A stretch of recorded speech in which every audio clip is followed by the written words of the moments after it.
की बड़ी खबर आ रही है। सूर्या हत्याकांड मामले में मुख्य आरोपी असद एनकाउंटर में ढेर हुआ है। सूर्या के घर पर सुरक्षा बल बढ़ा दिए गए हैं। वहां पर आरएएफ की तैनाती की गई। इलाके में लॉ एंड ऑर्डर के मद्देनजर यह तैनाती की गई है। बड़ी खबर यहां पर हम आपको बता रहे हैं, आरएएफ को लगाया गया है। बड़ी खबर यहां पर इस वक्त की न्यूज़ 18 सबसे पहले अपने दर्शकों को बता रहा है कि खोड़ा में सूर्या के घर के पास वहां पर आरएएफ की तैनाती कर दी गई है। बड़ी खबर इस वक्त हम आपको बता रहे हैं, आरएएफ को मौके पर लगाया गया है। सुरक्षा बलों की संख्या वहां पर बढ़ा दी गई है। भारी संख्या में पुलिस बल मौके पर लगाया गया है। और बातचीत करने के लिए गाजियाबाद से ग्राउंड जीरो पर हमारे सहयोगी अमित राणा इस वक्त बातचीत करने के लिए हमारे साथ सीधे जुड़ गए हैं। अमित, क्या स्थिति इस वक्त मौके पर है? कि जाहिर तौर पर एनकाउंटर के बाद जिस तरीके से सियासी सरगर्मियां भी बढ़ी हैं, फिलहाल ग्राउंड जीरो पे क्या अपडेट है? कौन कौन से सुरक्षा बलों को वहां पर लगाया गया है और कौन कौन से नेता अब तक वहां पर पहुंच चुके हैं? जी बिल्कुल अनुपम, मैं आपको बताना चाहूंगा, सूर्या हत्याकांड का मुख्य आरोपी असद आज पुलिस मुठभेड़ में ढेर हुआ है, जिससे 50,000 रुपए का इनाम भी था। ऐसे में चूंकि मामला दो समुदाय जुड़ा हुआ है, तो जो सूर्या का ये घर है, इस घर के बाहर मैं पहले तस्वीरें आपको दिखाना चाहूंगा। घर के बाहर जहां अभी तक लोगों का हुजूम लगा हुआ है, वहीं एहतियात के तौर पर यहाँ पुलिस बल के साथ साथ आरआरएफ की तैनाती भी कर दी गई है। आप देख सकते हैं तस्वीरों में आरआरएफ टुकड़ी यहाँ पर मौजूद है। यहाँ पर इनकी तैनाती कर दी गई है ताकि लॉ एंड ऑर्डर की किसी भी प्रकार की स्थिति में कोई छेड़खानी ना होने पाए। यही कारण भी है क्योंकि मामला दो समुदाय से जुड़ा हुआ है। 28 तारीख से घटनाक्रम शुरू हुआ था, जब असद ने अपने दोस्तों के साथ मिलकर सूर्या की चाकू से गोदकर हत्या कर दी थी। उसके बाद से ही लगातार की अलग अलग टीमें, पुलिस की अलग अलग टीमें उस पर दबिश दे रही थी। 3 अलग अलग टीमें काम कर रही थी। 3 लोगों को पहले से ही गिरफ्तार कर जेल भेज दिया था और आज अल सुबह असद के साथ पुलिस की मुठभेड़ होती है। इसमें 50,000 का इनामी असद पुलिस की गोली लगने से ढेर भी होता है। एहतियात के तौर पर सूर्या के घर के बाहर जो आरआरएफ की जो टीम है वो भी मौजूद कर दी गई है। पहले ही भारी तादाद में पुलिस बल तैनात था, लेकिन आरआरएफ की टुकड़ी भी मौजूद है क्योंकि खोड़ा एक संकरा इलाका है और दो समुदाय के बीच की ये बात है। सूर्या के घर के ठीक पीछे की तरफ ही 2 गली छोड़कर असद का घर है, तो ऐसे में लॉ एंड ऑर्डर की स्थिति ना बिगड़ने पाए, कोई अनहोनी ना होने पाए, एहतियात के तौर पर शासन एवं प्रशासन ने यहाँ पर आरएफ की जो तैनाती है, क्या असद के घर के आसपास भी सुरक्षा व्यवस्था बढ़ाई गई है? वहां पर भी कुछ जवानों को तैनात किया गया है?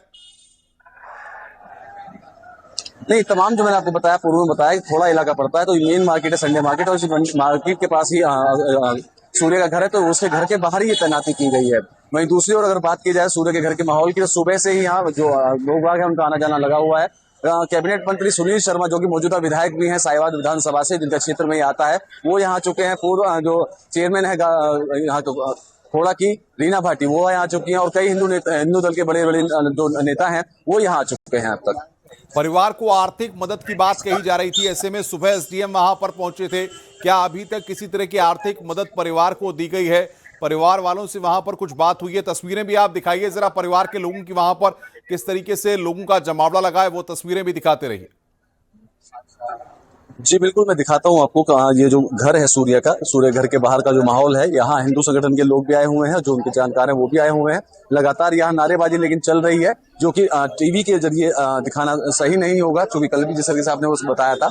लेकिन यहाँ पर इस बात को लेकर काफी जो है खुशी जाहिर की जा रही है कि असद को उसके अंजाम तक पहुंचाया गया। जैसा मुख्यमंत्री योगी आदित्यनाथ कहते हैं, जीरो टॉलरेंस की नीति रहेगी, उसी पे काम करते हुए गाजियाबाद पुलिस ने असद का एनकाउंटर किया और उसमें उसकी मौत भी हो गई है। वहीं दूसरी ओर जो परिजन है, उनका साफ तौर पर कहना यह है कि आज उनकी मुलाकात हो सकती है संभवतः मुख्यमंत्री योगी आदित्यनाथ से हो। जब इस बाबत उनसे बात की गई तो उन्होंने कहा कि अभी हम इस बारे में कुछ नहीं बोलना चाहते, जो भी हमारी मांगे होंगी वो माला अधिकारियों को ही बताएंगे। बिल्कुल अमित, जिस तरीके से लोगों से वहां पर बात कल हुई थी, क्या कुछ लोगों से आज बात हो पाएगी? जरा बातचीत करने की कोशिश करिए। अब असद एनकाउंटर में मारा गया है, क्या कोई मांग परिवार की है? कुछ लोग हैं मेरे साथ जो उनसे जानेंगे और बात करेंगे, क्योंकि ये लोग कल भी यहाँ थे और आज भी यहाँ हैं। उनसे पूछते हैं, कुछ महिलाएं भी हैं, उनसे भी जान लेते हैं। सर, असद का एनकाउंटर हुआ सर? अच्छा, आप जानते हैं इस बारे में? अच्छा, कुछ अन्य और लोग हैं, इनसे जान लेते हैं। कल भी आप यहीं थे? अच्छा, भाई वो थे कल, पूरे लाइफ में वहीं से जब से ये काम हुआ, जो हिंदुवादी नेता है। बिल्कुल अमित, बहुत बहुत शुक्रिया आपका। आगे भी हम आपसे अपडेट लेंगे और तमाम जानकारियां लेंगे। बड़ी खबर यहां पर हम आपको बता रहे थे। और बहरहाल आगे बढ़ते हैं। कोड़ा में सूर्या चौहान हत्याकांड में पुलिस ने मुख्य आरोपी का एनकाउंटर कर दिया है। मुख्य आरोपी असद को पुलिस ने एनकाउंटर में जवाबी कार्रवाई के दौरान मार गिराया है। असद के साथ मुठभेड़ में एक सिपाही के भी घायल हुआ है। कोड़ा और इंदिरापुरम पुलिस के ज्वाइंट ऑपरेशन में मुख्य आरोपी असद का एनकाउंटर किया गया। आपको बता दें कि गाजियाबाद के कोड़ा में बकरीद के दिन सूर्या चौहान की चाकू से गोदकर हत्या कर दी गई थी। पुलिस ने ताबड़तोड़ कार्रवाई करते हुए 3 आरोपियों को गिरफ्तार किया था, जबकि मुख्य आरोपी असद पुलिस की गिरफ्त से फरार चल रहा था। पुलिस ने एनकाउंटर में मार गिराया है।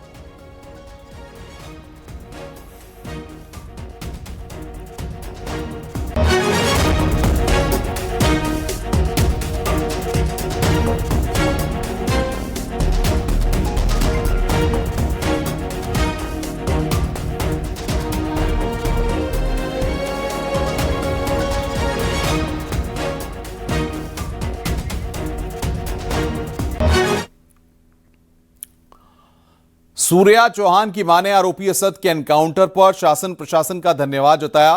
आरोपियों के घरों पर बुलडोजर की कार्रवाई की मांग की गई है।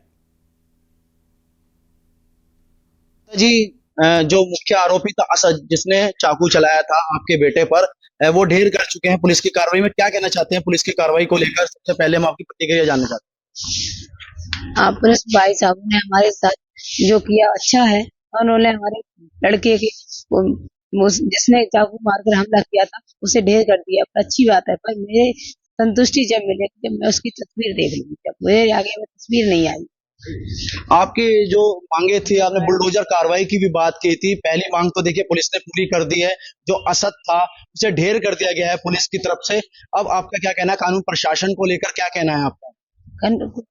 कानून प्रशासन से धन्यवाद है, लेकिन मेरी अवस्था पूरी नहीं हुई है। जो और भी बंदे हैं उनको भी ढेर किया जाए और उनको भी इसी मौत के घाट उतारना चाहिए।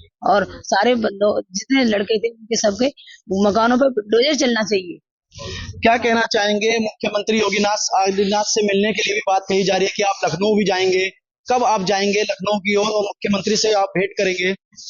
जाएंगे, फिक्स टाइम नहीं है, पर हाँ जाएंगे। जब वैसे वादा किया है तो मेरे को लेके जाएंगे। कल लगातार देखा जा रहा था, काफी यहाँ पर हुजूम उमड़ा हुआ था और जिस तरह से फिर सूर्य का बाद में अंतिम संस्कार हुआ, आप की जो मांगे थी वे मानी गई। अब आपको क्या कहना चाहते हैं? आपकी क्या और मदद की जा सकती है और क्या कहना चाहेंगे? क्योंकि जिस तरह से वह हादसा सबने देखा, सीसीटीवी भी सामने आया था, लगातार चाकू से वार किए गए थे। क्या कोई पुरानी कोई रंजिश कोई निकल कर सामने भी आई थी? क्या बकरीद के दिन वो हादसा हुआ था? बकरीद वाली नहीं थी, पुरानी कोई रंजिश नहीं थी। वो उन्होंने जानबूझकर मेरे बच्चे को धोखे से बुलाकर हमला किया था। धोखे से बुलाकर हमला किया था। सूर्य के अलावा और आपके घर में और आपके कौन सा बेटा है या बहन है उसकी, या परिवार में और कौन कौन सदस्य है? मेरी उससे बड़ी एक लड़की है, उसकी मैंने शादी कर दी है। और उससे बड़ा बेटा है, वो दिमागी से थोड़ा सही नहीं है, उसका मैं इलाज करवा रही हूँ। मैं गरीब हूँ, मेरा ना कुछ भी है। मैं मोदी योगी से यही दरखास्त थी कि मेरी जो शर्तें हैं वो मुझे पूरी की जाए। मेरी